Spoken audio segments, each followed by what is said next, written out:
अस्सलाम वालेकुम स्टूडेंट्स, हम लोग आज टॉपिक करेंगे लिवर। ठीक है, जीआईटी के सिस्टम में ये रह गया है हमारा, और एक बाइल का काम रह गया है। ठीक है, और थोड़ा सा मेटाबॉलिक पाथवेज का देखेंगे। ठीक है, फिलहाल हम ये दो करेंगे, उसके बाद हम साथ साथ बोन्स और साथ साथ सेकेंड सेमेस्टर का काम शुरू कर देंगे। ठीक है, सो लिवर क्या है? लिवर आपकी बॉडी का सबसे बड़ा ग्लैंड है। लिवर आपकी बॉडी का सबसे बड़ा ग्लैंड है। लिवर जो है स्किन के बाद आपकी बॉडी का सबसे बड़ा ऑर्गन भी है, यानी कि सेकंड बिगेस्ट ऑर्गन। ठीक है, सो स्किन जो है आपकी बॉडी का सबसे बड़ा ऑर्गन है ओवरऑल। लेकिन अगर आप इंटरनल ऑर्गन्स की बात करें, स्किन बाहर होती है, इंटरनल ऑर्गन्स की बात करें तो लिवर जो है वो सबसे बड़ा है। ठीक है, और ग्लैंड भी सबसे बड़ा है। तो दो तीन इंपॉर्टेंट चीज़ें हैं जो आप जानेंगे। वेट इसका 2.3 kg और 1 के बीच में है। 1 kg to 2.3 kg के बीच में होता है, और ये एब्डोमिनल कैविटी के अपर पार्ट में, आपको पता है, राइट हाइपोकॉन्ड्रियम का एरिया। ठीक है, और थोड़ा एपिगैस्ट्रिक एरिया, और थोड़ा जो है लेफ्ट हाइपोकॉन्ड्रिक एरिया की तरफ हल्का फुल्का ये जाता है। ठीक है, इसकी डिफरेंट सर्फेसेस होती हैं, एंटीरियर, पोस्टीरियर। ठीक है, थोड़ा सा कर्व्ड सर्फेसेस होती हैं जिनके साथ डिफरेंट स्ट्रक्चर्स एसोसिएटेड होते हैं। ठीक है, सुपीरियरली ये देखिए, ये सुपीरियर पोर्शन इसका, और ये इसका एंटीरियर यानी आगे वाला पोर्शन, जहाँ पर ना होता है डायफ्राम होता है। ठीक है, डायफ्राम इसके ऊपर यहाँ, क्योंकि ये एब्डोमिनल कैविटी का पार्ट है, तो यहाँ पर डायफ्राम होता है ताकि वो एब्डोमिनल कैविटी को थोरेसिक कैविटी से दूर कर सके। ठीक है, और स्टमक इसके नीचे होता है, बाइल डक्ट इसके नीचे आती है, इसके नीचे से निकलेगी तो नीचे ही होगी। ठीक है, ड्यूडेनम, हेपेटिक फ्लेक्चर जो है वो इस तरफ होता है। ठीक है, सो ये इधर से निकलता है, इसके इधर से करके। ठीक है, सो दिस इज ठीक है ना, hepatic flexure of colon, right kidney and adrenal gland. Right kidney and adrenal ये इसके नीचे की तरफ होते हैं, ये इसके नीचे की तरफ होते हैं, इंफीरियर सरफेस पे। ठीक है, इसके पीछे पीछे क्या होगा, यानी कि अगर हम इसको पीछे की तरफ से देखें तो ये गॉल ब्लैडर आता है इसके पीछे, ये यहाँ पर इसोफेगस आता है, ये इंफीरियर वेना केवा आती है। ठीक है, यहाँ पर साथ साथ एयोटा, एब्डोमिनल एयोटा का जो पार्ट है वो इधर इसके पीछे आएगा। ठीक है, वर्टिब्रल कॉलम, डायफ्राम, ये सब चीज़ें इसके पीछे की तरफ होती हैं। ठीक है, और इसके अगर लैटरल साइड पे देखा जाए, ये साइड और ये साइड, तो इसमें डायफ्राम के साथ साथ, तो डायफ्राम इसको काफ़ी तरफ से कवर करता है, आगे पीछे से भी और थोड़ा सा साइड से भी।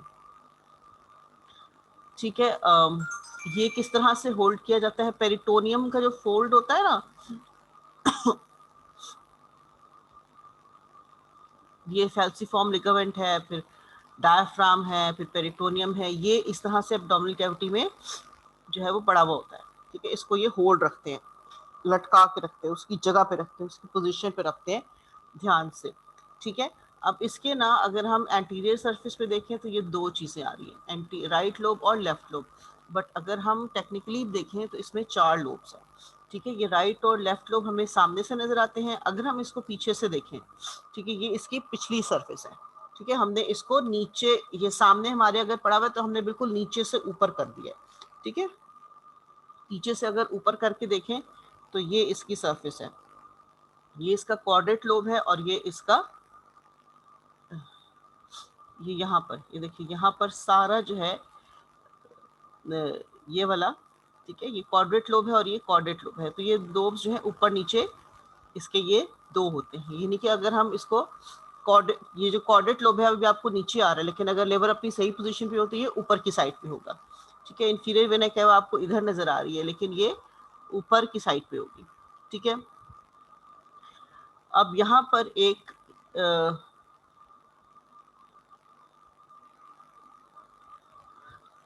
ग्रूव सा होता है।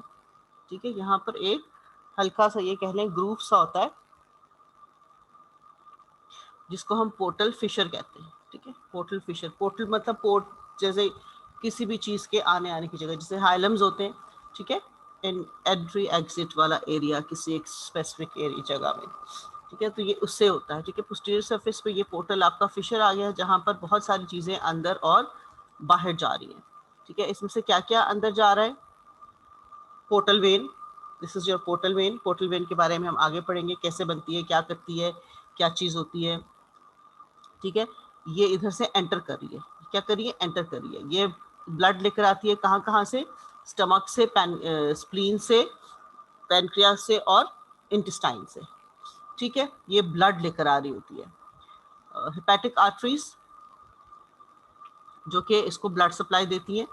ठीक है, सीलिक आर्टरी की ब्रांचेस हैं एब्डोमिनल एओर्टा से, ये आ रही होती हैं। ठीक है, इसके अलावा इसमें जो है और क्या क्या चीज़ें जा रही हैं?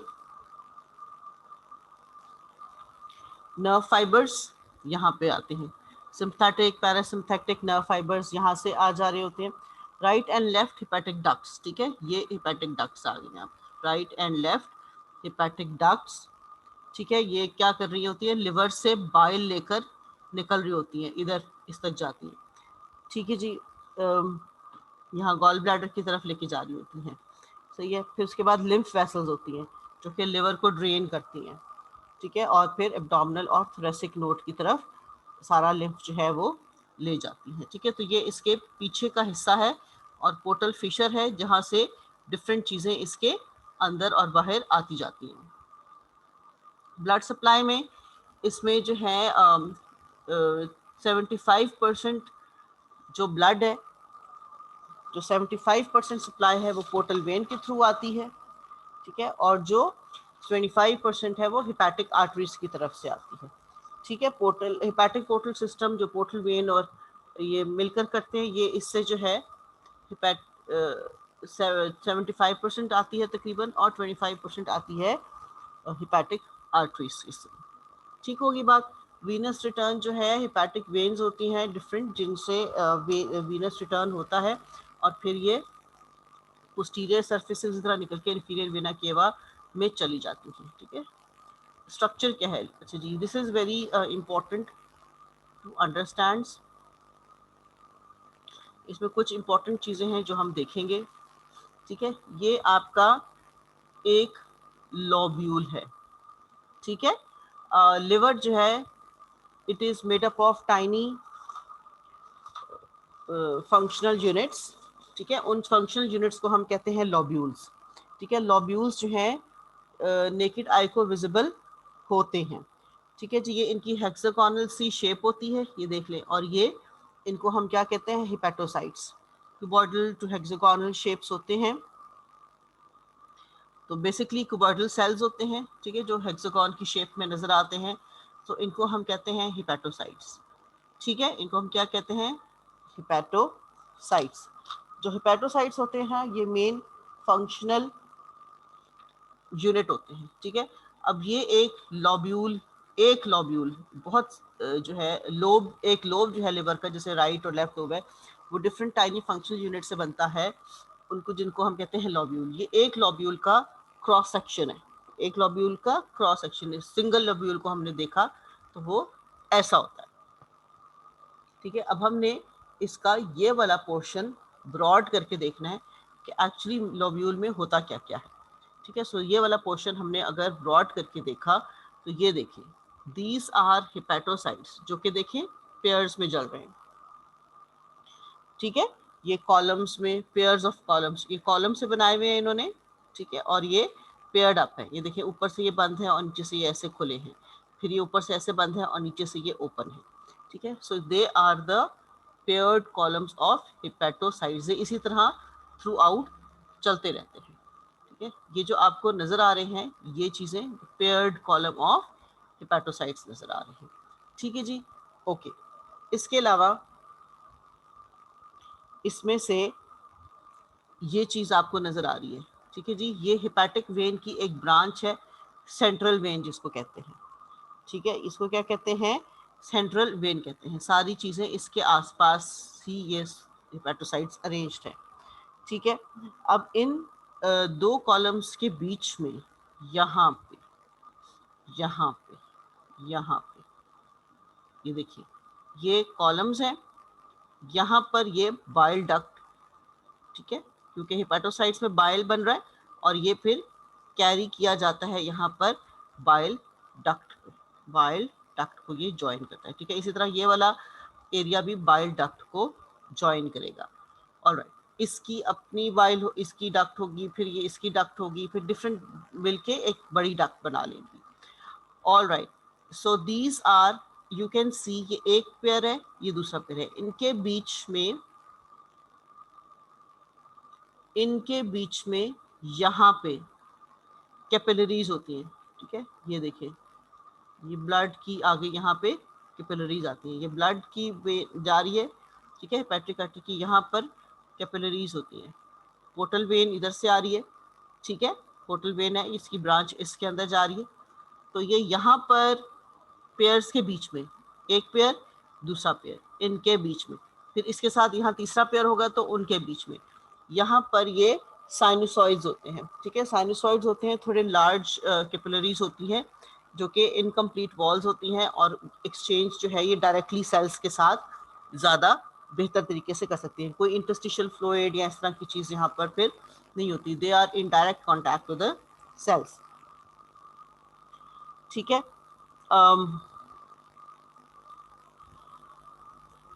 इन साइनोसॉइड्स के अंदर क्या होता है कि हेपेटिक आर्टरी की ब्रांचेस और पोर्टल वेन की ब्रांचेस दोनों आ रही होती हैं, तो इनमें दोनों का ब्लड जो है वो मिक्स होकर आता है, ठीक है।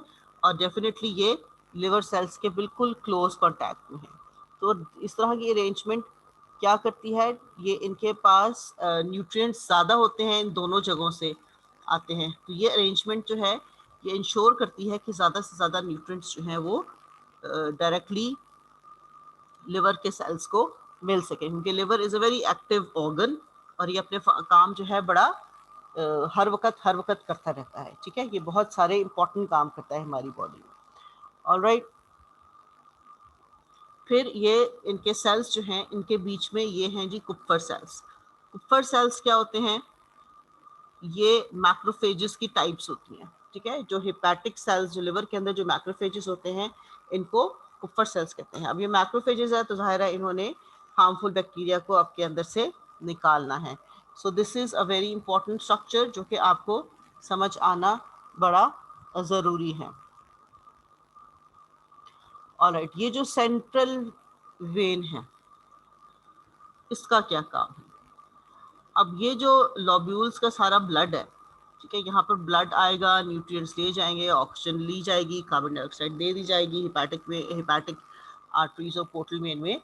तो उधर से जो सारा वेस्ट आएगा, कार्बन डाइऑक्साइड आएगी और इस तरह से गैसेस, तो वो जो है पूरा जो ड्रेन जाएगा वो जाएगा इस सेंट्रल वेन के अंदर, ठीक है।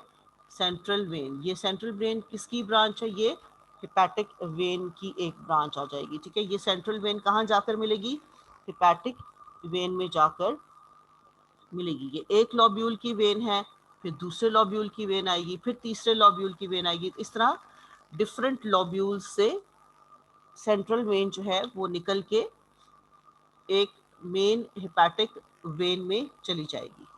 सही होगी बात।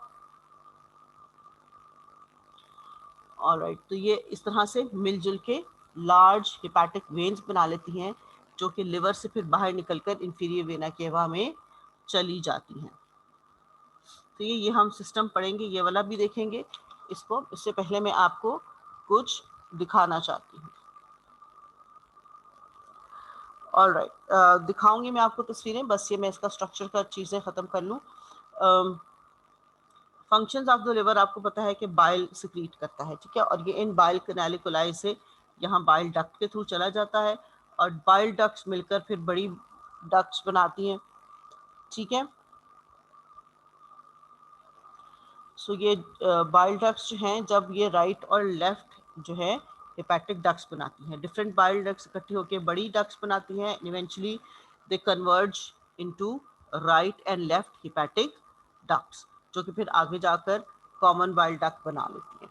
ऑलराइट, अब आप ये डायरेक्शन ऑफ फ्लो देख सकते हैं, ब्लड नीचे से ऊपर आ रहा है और बाइल जो है वो ऊपर से इधर बाइल डक्ट की तरफ जा रहा है, ठीक है। अब इस तरह से ये अरेंजमेंट अगर हम देखें तो हेपेटोसाइट के एक साइड पर ये ब्लड वेसल्स और ये मैक्रोफेजेस हैं, और एक साइड पर ये बाइल डक्ट इनको फ्लो कर रही है। सो ये अरेंजमेंट होती है जी आपके एक लॉब्यूल की, और इस तरह से ये एक लॉब्यूल में ऐसी बहुत सारे अरेंजमेंट्स हैं जो कि एक सेंट्रल वेन में ड्रेन करते हैं। फिर ये लॉब्यूल का और अरेंजमेंट्स हैं जिसमें जो है वो सेंट्रल वेन ड्रेन करेगी। तो इस तरह से ये आपको समझ आने के लिए मैंने ये और भी कुछ डायग्राम्स निकाली हैं ताकि आपको थोड़ा अंदाज़ा हो कि लिवर जो है उसका स्ट्रक्चर किस तरह से है। ठहरिए मैं आपको दिखा,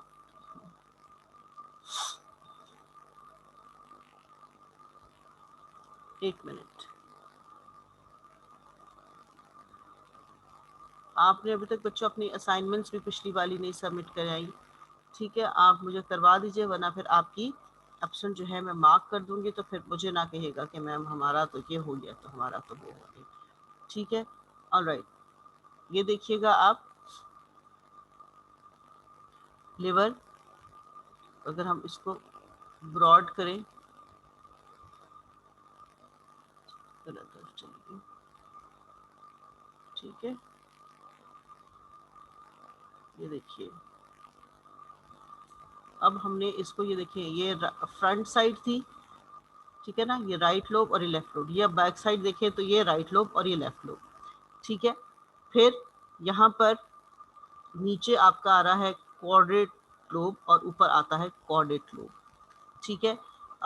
ये है जी गॉल ब्लैडर, ठीक है, ये गॉल ब्लैडर है, ये फैल्सीफॉर्म लिगामेंट्स है जो लोब्स, दो लोब्स राइट और लेफ्ट लोब्स को एक दूसरे से अलग करता है। फिर राउंड लिगामेंट्स हैं, फिर ये कॉमन हिपैटिक डक्ट जा रही है आपकी ये वाली, ठीक है।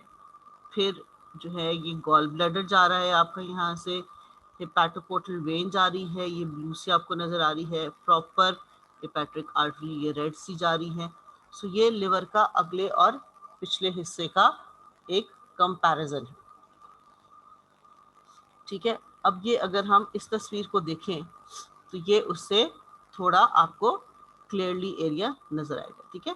पोर्टा हेपाटिस मतलब हिपैटोपोर्टल वेन्स सर्कुलेशंस आ जाएगी, ये देखिए पूरा एरिया पोर्टा हेपाटिस कहलाएगा, इसमें हेपाटिक आर्टरी है और पोर्टल वेन है, ठीक है जी। So this is the back side of the liver, के लिवर के पीछे की तरफ की ये स्ट्रक्चर्स होते हैं, ठीक है जी।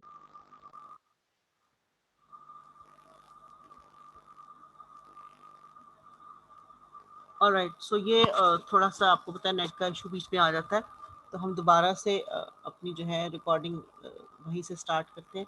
तो हम लिवर ऑफ स्ट्रक्चर को देख रहे थे, इंफीरियर सरफेस देखिए आपने, ठीक है, ये मैं आपको दिखाना चाहती हूँ एक साथ ही में देख लीजिए, दिस इज योर मेसेंट्री, देखिए ये इंटेस्टाइन्स हैं, ठीक है, और ये देखिए कैसे उसके साथ ये मेसेंट्री जुड़ी हुई है।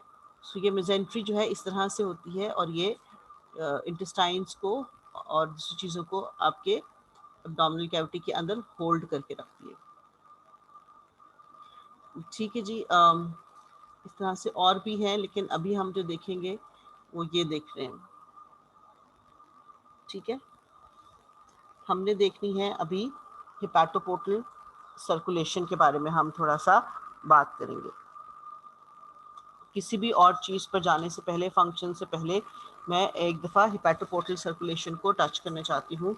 हिपैटोपोर्टल ये तो मेसेंटेरिक आर्टरीज हैं पूरी, ठीक है, जो कि इंटेस्टाइन्स को और उसको सप्लाई कर रही हैं आप, ठीक है। ये आपके लिए मैंने इसलिए निकाला ताकि आपको पता चले कि ये मेसेंट्री और किस तरह से इसको ये देखिए ये ब्लड सप्लाई आ रही है।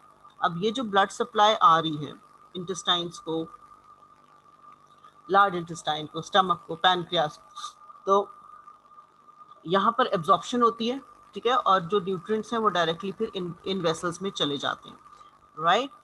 अब यहाँ से जो सर्कुलेशन निकलती है उसको हम कहते हैं, और ये जो सारी आर्टरीज निकलती हैं उनको वो मिलकर एक ये कह लें कि वीनस स्ट्रक्चर्स बनाती हैं, जिसको हम कहते हैं हिपैटोपोर्टल सर्कुलेशन। हम क्या कहते हैं, हिपैटोपोर्टल सर्कुलेशन।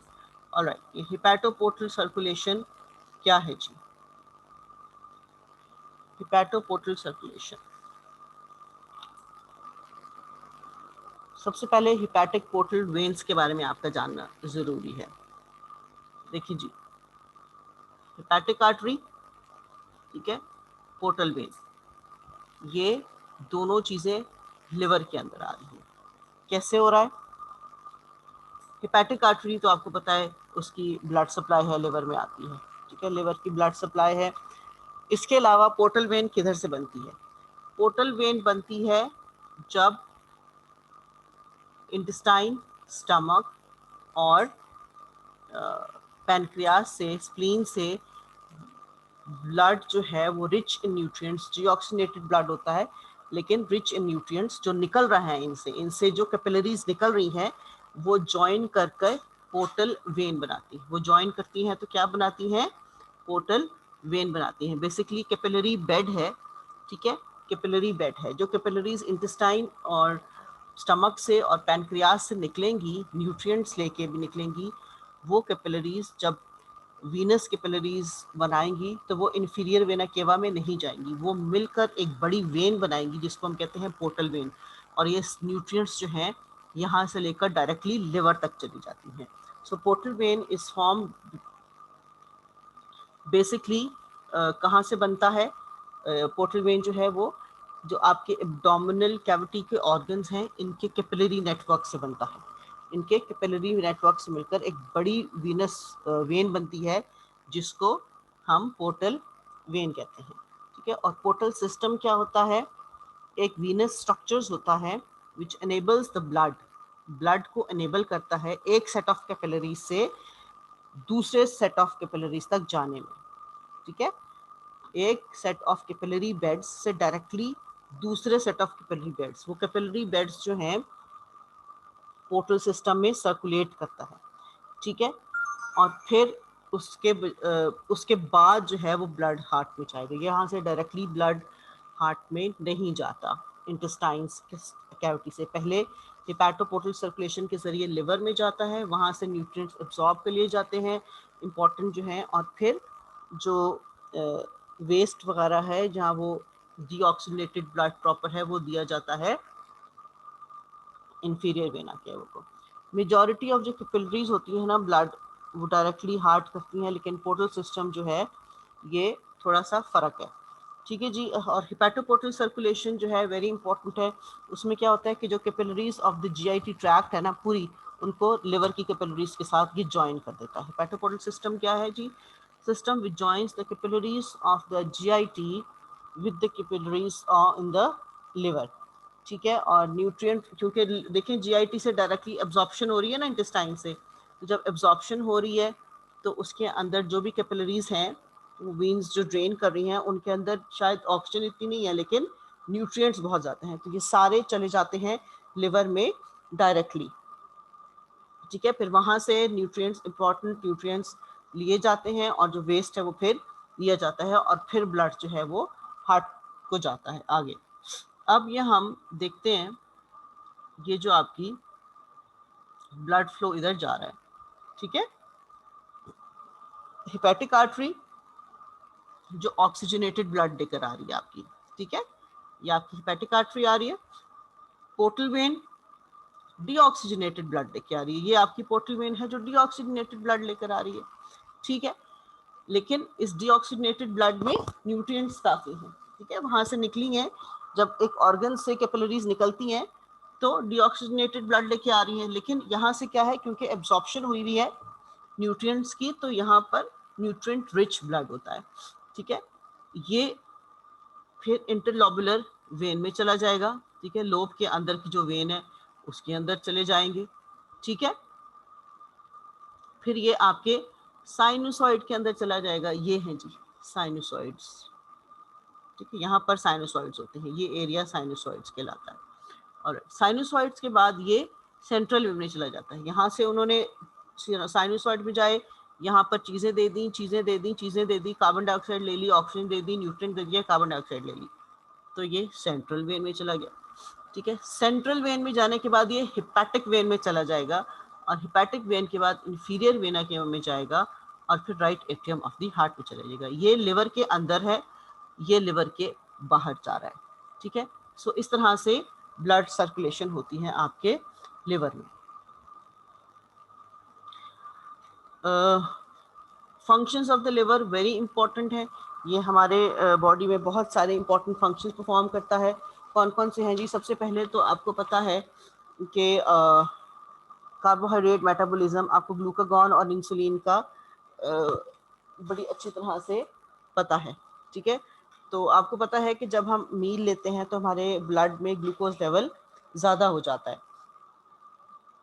ठीक है। उसके बाद क्या होता है, जब ग्लूकोज लेवल ज़्यादा हो जाता है तो वो जहाँ अगर ज़रूरत है उसकी वो वहाँ पर यूज़ हो जाएगा और rest of the glucose will be converted into glycogen.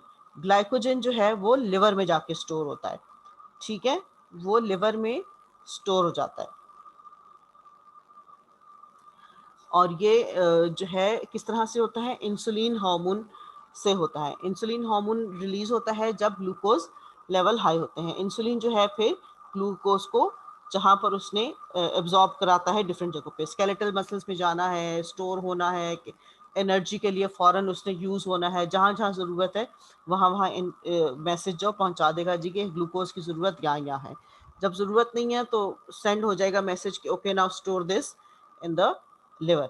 और जब ग्लूकोज लेवल्स फॉल हो जाते हैं, हमें थोड़ा लगता है कि एनर्जी कम है, तो ग्लूकागॉन सिक्रीट होता है और उसकी सिक्रीशन से क्या होता है, ग्लाइकोजन जो है वो वहाँ से निकल के ग्लूकोज में कन्वर्ट होकर हमें एनर्जी देता है। और एनर्जी देने के साथ साथ ये आपके ब्लड में शुगर लेवल को नॉर्मल करता है। ठीक है। तो ये बड़ा इंपॉर्टेंट फंक्शन है। नेगेटिव फीडबैक मैकेनिज्म में हमने इसको पढ़ा था, इसलिए मैं इसको बहुत डिटेल में नहीं कराऊंगी अभी। फैट मेटाबॉलिज्म, फैट जो है वो भी जब ज़्यादा हो जाती है तो हम ग्लूकोज उसमें जो है इसमें लिवर में स्टोर हो जाती है और फिर ये एनर्जी जब ज़रूरत होती है तो वहाँ से ले ली जाती है। Food D amination, protein metabolism. अच्छा जी, ये थोड़ा सा ज़रा आपको ध्यान से देखना है और सुनना है कि जो भी मैं आपको समझाने की कोशिश करूँगी अभी। ठीक है। D amination of amino acids, यानी कि अमाइनो एसिड्स को तोड़ना, अलग अलग करना। अमाइनो एसिड्स प्रोटीन्स के एंड प्रोडक्ट्स हैं। ठीक है। एब्जॉर्ब हो गए, लिवर में आ गए। अब लिवर में क्या करना है कि जी इसके नाइट्रोजनस पोर्शन पोर्शन जो है ना अमाइनो एसिड्स का, उसको अलग करना है। कौन सा वाला नाइट्रोजनस पोर्शन? अब दो तरह के अमाइनो नाइट्रोजनस पोर्शंस हो सकते हैं। एक वो जो कि यूजफुल होंगे आगे प्रोटीन फॉर्मेशन के लिए, और एक वो जो कि यूजलेस हैं, जिनका आगे कोई काम नहीं है। तो जो यूजलेस वाले हैं ना, उनको ये निकाल देता है और उनको यूरिया में कन्वर्ट कर देता है। ठीक है। ये यूरिया में कन्वर्ट कर देते हैं और ये यूरिया जो है ये यूरिन में एक्सक्रीट हो जाता है। ठीक है। So removes the nitrogenous portion from amino acids that are not required, जो कि रिक्वायर्ड नहीं है for the formation of new proteins. आपको पता है कि जो फूड में प्रोटीन्स हैं वो ब्रेक डाउन होती हैं, अमाइनो एसिड्स बनाती हैं और फिर अमाइनो एसिड्स हमारी बॉडी में एक नए पैटर्न में फॉर्म होती हैं। ठीक है। तो जिनका इस चीज़ में कोई काम नहीं है उनको ये यूरिया में कन्वर्ट करके यूरिन के थ्रू एक्सक्रीट करा देता है। इसके अलावा जो आपका डीएनए और आरएनए है, जेनेटिक मटेरियल, जो भी प्रोटीन से बना है, जो कि नहीं अब ज़रूरत है, वर्न आउट है, तो उसको ये यूरिक एसिड में बनाकर उसको भी यूरिन में एक्सक्रीट करा देता है। ठीक है। उससे वो यूरिक एसिड में कन्वर्ट कर देता है, ब्रेक डाउन कर देता है और उसमें वो कन्वर्ट कर देता है। इसके अलावा जो ट्रांस अमाइनेशन है। ठीक है। ट्रांस अमाइनेशन का मतलब कि वो nitrogenous portion, remove the nitrogenous portion of the amino acids, वो नाइट्रोजनस पोर्शन जो यूजफुल है वो अटैच करता है टू अदर कार्बोहाइड्रेट्स, दूसरे कार्बोहाइड्रेट्स के साथ उसको अटैच कर देता है और फिर फॉर्म करता है non essential amino acids. Non essential amino acids. अब असेंशियल अमाइनो एसिड्स और नॉन असेंशियल अमाइनो एसिड्स, दो तरह के हम अमाइनो एसिड्स देख सकते हैं। नॉन असेंशियल है तो असेंशियल भी होंगे। तो जो हमारे असेंशियल अमाइनो एसिड्स हैं उनको ये बनाने में काम आता है, उनके बनाने में ये काम आता है। सो जो असेंशियल अमाइनो एसिड्स क्या होते हैं? असेंशियल अमाइनो एसिड्स वो होते हैं जो कि बॉडी नहीं खुद से बना सकती, और हमारे फूड में वो प्रोटीन्स होनी बड़ी ज़रूरी है, ठीक है। और हमारी फूड की प्रोटीन से वो अमाइनो एसिड्स हमें मिलते हैं। और नॉन एसेंशियल वो होते हैं जो कि हमारी बॉडी बना लेती है खुद से, और हमें फूड में उनकी ज़रूरत नहीं होती। इसके अलावा जो प्लाज्मा प्रोटीन्स हैं वो भी यहीं पर बनती हैं लिवर के अंदर। सो ये फिगर नंबर 12.42 को इन्होंने रेफर दिखा हुआ है। तो ये एक लंबा प्रोसीजर होगा पूरा, fate of amino acids in the body. इनको हम एक अलग उसमें देखेंगे। फिलहाल हम लिवर के फंक्शंस पर ज़्यादा ध्यान देंगे, ठीक है जी। सो यहाँ तक प्रोटीन का हो गया मैकेनिज्म, फैट मेटाबॉलिज्म, और ये हो गया। इसके अलावा एरिथ्रोसाइट्स, हमें पता है कि स्प्लीन के अंदर जो वॉर्न आउट एरिथ्रोसाइट्स हैं वो स्प्लीन के अंदर ब्रेक डाउन हो जाती है उनकी, ठीक है। तो जो एरिथ्रोसाइट्स स्प्लीन के अंदर ख़त्म हो जाते हैं उनमें से यानी कि हीम अलग हो जाता है, और ये जो हीमोग्लोबिन है वो फिर हीम, क्योंकि स्प्लीन से आगे सारी ब्लड लिवर में आना है ना, सारा ब्लड लिवर में आना है हेपाटोपोर्टल सर्कुलेशन के जरिए। जो हीमोग्लोबिन है वो वहाँ पर हीम और ग्लोबिन में चेंज हो जाता है। तो ये जो हीम और ग्लोबिन है ना, ये इनके अपने अपने फेट्स होते हैं। हीम आयरन पोर्शन जो है वो बिलीरुबिन में कन्वर्ट हो जाता है। कहाँ पे कन्वर्ट हो जाता है? बिलीरुबिन में कन्वर्ट हो जाता है। और जो ग्लोबिन प्रोटीन है वो मजीद अमाइनो एसिड्स जो है उसमें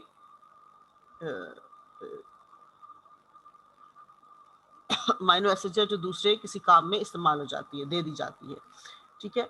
सो जो आपका हीमोग्लोबिन है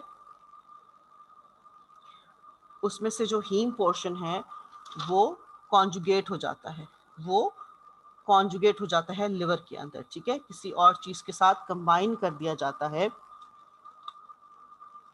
इसलिए हम जो है यहाँ पर जब ये लिवर बाइल जो है कॉन्जुगेट हो गया तो ये इंटेस्टाइन में बाइल डक्ट के थ्रू इंटेस्टाइन में दे दिया जाता है। किधर दे दिया जाता है? इंटेस्टाइन में बाइल डक्ट के थ्रू दे दिया जाता है, ठीक है। तो स्प्लीन में हीमोग्लोबिन रिलीज हो गया एरिथ्रोसाइट्स की ब्रेकडाउन से, ठीक है। हीम पोर्शन ने जो है वो बिलीरुबिन बना देता है जो कि नॉन वाटर सॉल्युबल है, जो कि क्या है? नॉन वाटर सॉल्युबल है।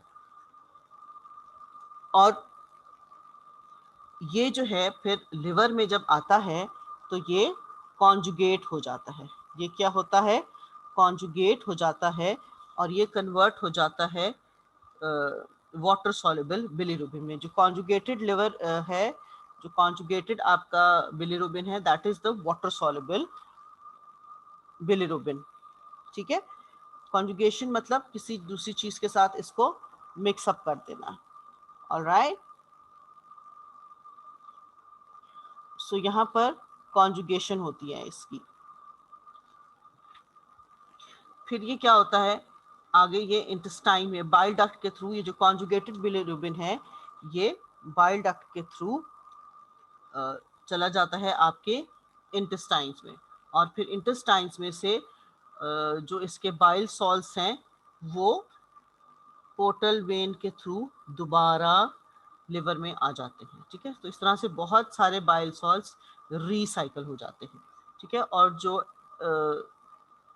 ये जो आपका कॉन्जुगेटेड बिलीरुबिन की बाकी सारी चीज़ें हैं उसको एज स्टर्कोबिलिन हम फीसिस में एक्सक्रीट कर दिया जाता है।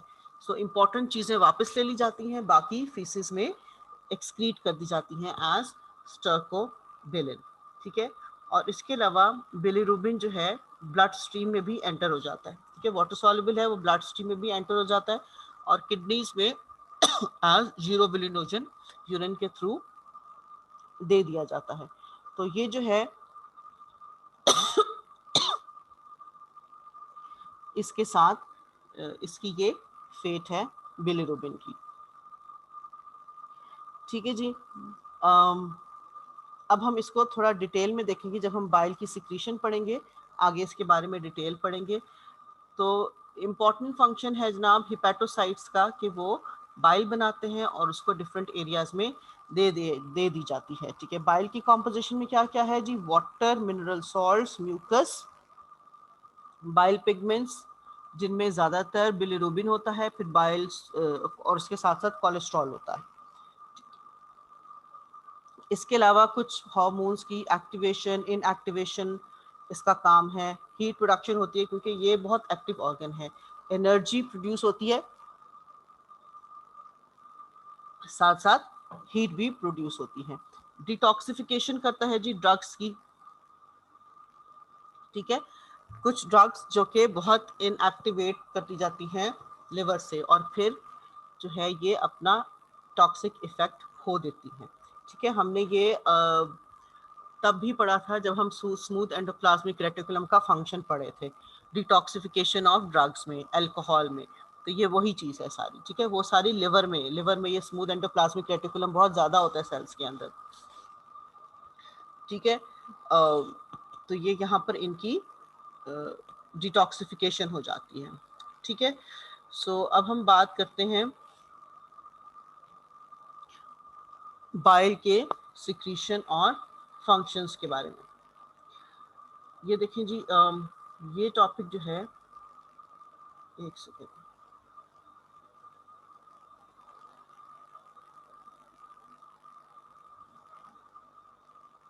ये हमने कर लिया, ये भी हमने कर लिया। हाँ, थोड़ा ज़्यादा ऊपर चला गया था।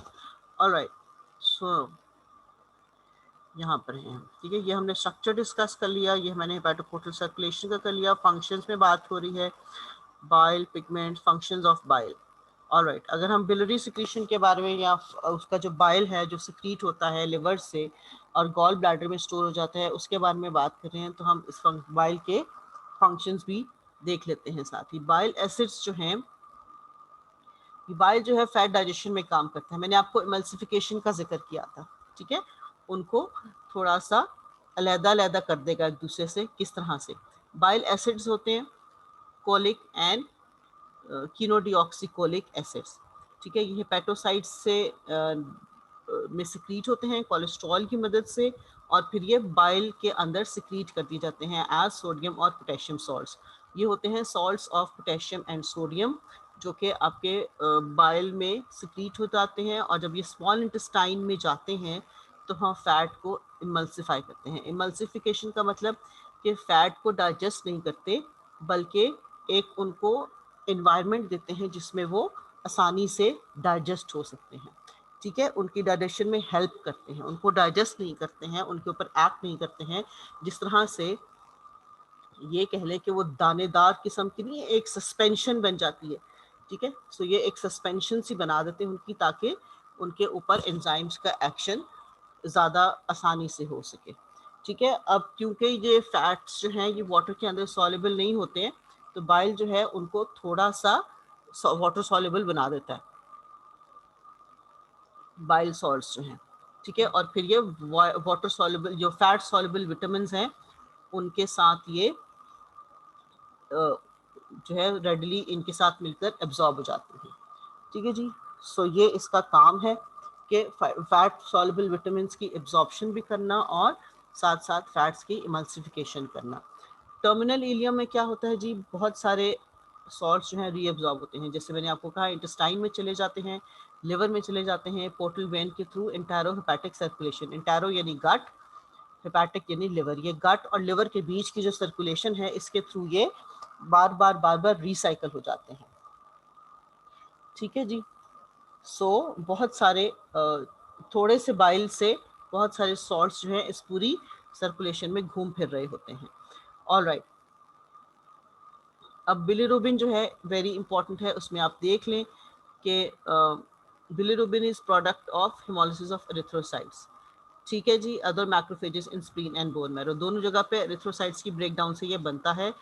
इनसॉल्युबल होता है वाटर में, और ये प्लाज्मा प्रोटीन एल्ब्यूमिन के साथ बाउंड होकर ब्लड के थ्रू कैरी हो जाता है। हेपेटोसाइट्स में ये कॉन्जुगेट होता है, यानी कंबाइन होता है किसके साथ, ग्लूकोरोनिक एसिड के साथ।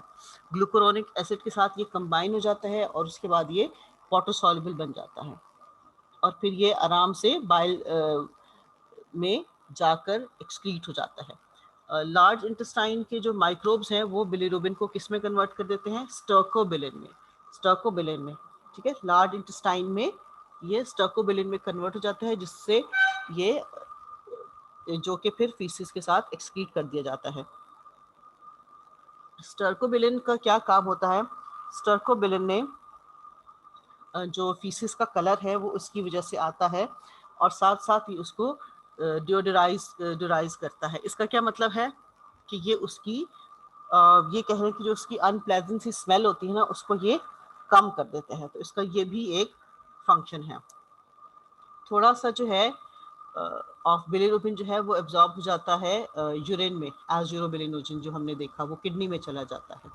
अगर बिलिरुबिन आपकी ब्लड स्ट्रीम में ज़्यादा हो जाए और एक्सक्रीट ना हो प्रॉपर्ली, तो ये एक आपकी स्किन को एक येलोइश सा अपीयरेंस देता है, जो जिस कंडीशन को हम कहते हैं जॉइंडिस, ठीक है, जिसको हम कहते हैं जॉइंडिस। तो हम बिलियरी ट्रैक को भी इसके साथ ही देखेंगे और इस टॉपिक को ख़त्म करेंगे। बिलियरी ट्रैक क्या है, आपको पता है कि हिपैटिक डक्ट्स जो हैं वो लिवर से बाइल लेकर आ रही हैं, right and left hepatic ducts, ठीक है। ये डक्ट्स जो हैं, ये डक्ट चूंकि ये यहाँ पर ये बंद है अगर, ठीक है, यहाँ पर वो स्फिंक्टर आपको हेपेटोपेनक्रियाटिक स्फिंक्टर बंद है तो ये बाइल नीचे नहीं आएगा। ये सिस्टिक डक्ट से, ये देखें एरो दिखाया हुआ उन्होंने पूरी, ये इधर चला जाएगा गॉल ब्लैडर में।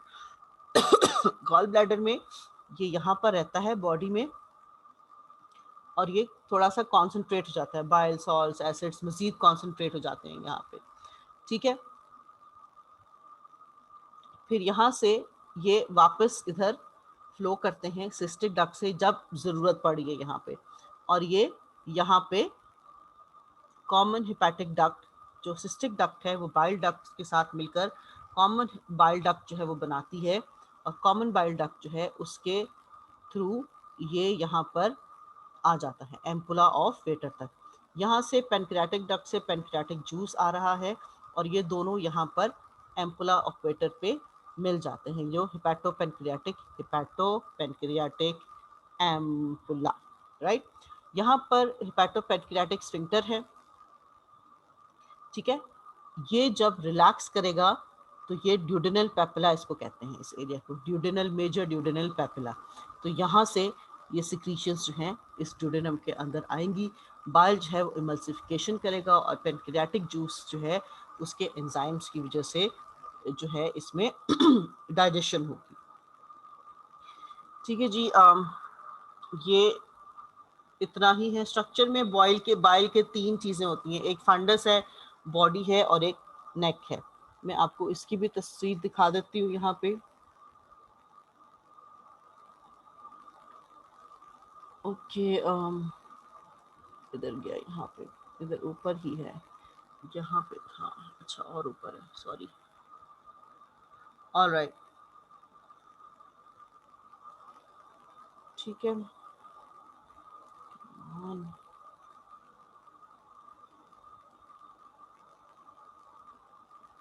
ये देखें जी, ये लिवर है, इसके नीचे ये आपको गॉल ब्लैडर नज़र आ रहा है, ये सिस्टिक डक्ट है, ये हेपेटिक डक्ट है, ये कॉमन बाइल डक्ट है, ठीक है।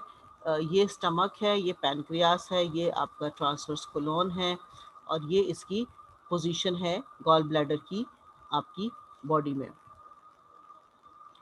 ठीक है जी। तो दूसरी डायग्राम हम अगर देखें तो वो ये है, ठीक है। This is the body of the gallbladder, this is the fundus of the gallbladder and this is the neck of the gallbladder। neck जो है वो cystic duct के साथ attached होती है और यहीं से फिर secretions आती जाती हैं, ठीक है। so this is the structure of the gallbladder। अगर इसकी वॉल्स को देखें तो इसमें वही 4 लेयर्स होती हैं जो कि बेसिक एलिमेंट्री कैनाल का स्ट्रक्चर्स है, ठीक है। पेरिटोनियम में सिर्फ इंफीरियर सरफेस होगी क्योंकि अपर सरफेस जो है वो डायरेक्ट गॉल ब्लैडर के साथ कांटेक्ट में होती है, ठीक है। मस्कुलर लेयर जो है एडिशनल लेयर है, इसमें भी 3 लेयर्स होती हैं। ऑब्लिक लेयर एडिशनल होती है इसमें, जैसे स्टमक में थी। म्यूकस मेम्ब्रेन जो है उसकी जब गॉल ब्लैडर डिस्टेंडेड होता है तो ख़त्म हो जाती है, रिलैक्स होता है तो उसकी उसी तरह से रूगी एक्सपीरियंस होती है। ब्लड सप्लाई में सिस्टिक आर्टरी और सिस्टिक वेन है। ठीक है जी, ये दो हैं। फंक्शंस क्या हैं जी? के बाइल को प्रिजर्व करता है, बाइल को कॉन्सेंट्रेट करता है। कैसे कॉन्सेंट्रेट करेगा? उसकी वॉल्स में से वाटर उसके अंदर चला जाएगा, ठीक है, और फिर ये रिलीज कर देता है जब ज़रूरत होती है। तो जब गॉल ब्लैडर कॉन्ट्रैक्ट करता है, बाइल जो है बाइल डक्ट्स के ड्यूरेनम में चला जाता है, और फिर ये आपको आगे मैंने सारी कहानी हमने पहले डिस्कस की है। अच्छा जी, summary of digestion and absorption, ये पूरा जी टेबल है, ठीक है, टेबल 12.2, ये आपने पूरा ऐसे एज इट इज़ देखना है। कौन सी चीज़, कार्बोहाइड्रेट्स कहाँ कहाँ डाइजेस्ट हो रही हैं, क्या क्या उनकी फेट है, उनकी डाइजेशन है, उनकी एब्जॉर्प्शन कहाँ कहाँ हो रही है। तो ये आपने इस तरह से टेबल को याद करना है। इसमें से कोई क्वेश्चन या इस तरह की चीज़ आ सकती है लास्ट में, सही है। तो हम मेटाबॉलिज्म की बात फिर करेंगे कभी, ठीक है। अभी के लिए इस चैप्टर को यहीं ख़त्म करेंगे। प्रोटीन कार्बोहाइड्रेट मेटाबॉलिज्म रोज़ थोड़ा थोड़ा करके कोशिश करेंगे कि आपको मैं करा सकूं, ठीक है। बेसिकली हमारा ये टॉपिक यहीं पर ख़त्म होता है। हमारा एक सिर्फ मेयोसिस है जो कि मैं आपको इन पर्सन कराऊंगी, मैंने कहा था ऑनलाइन में मैं नहीं कराऊंगी। तो आपकी जो नेक्स्ट वीक में क्लास होगी, हम कोशिश करेंगे कि मेयोसिस को पहले ख़त्म करें और फिर हम आगे रेस्पिरेशन और बोन्स को स्टार्ट करेंगे साथ साथ आपके इम्तिहानों से पहले, ताकि आपका ये काम भी ख़त्म हो जाए, ठीक है। Good luck and thank you. हाफिज़।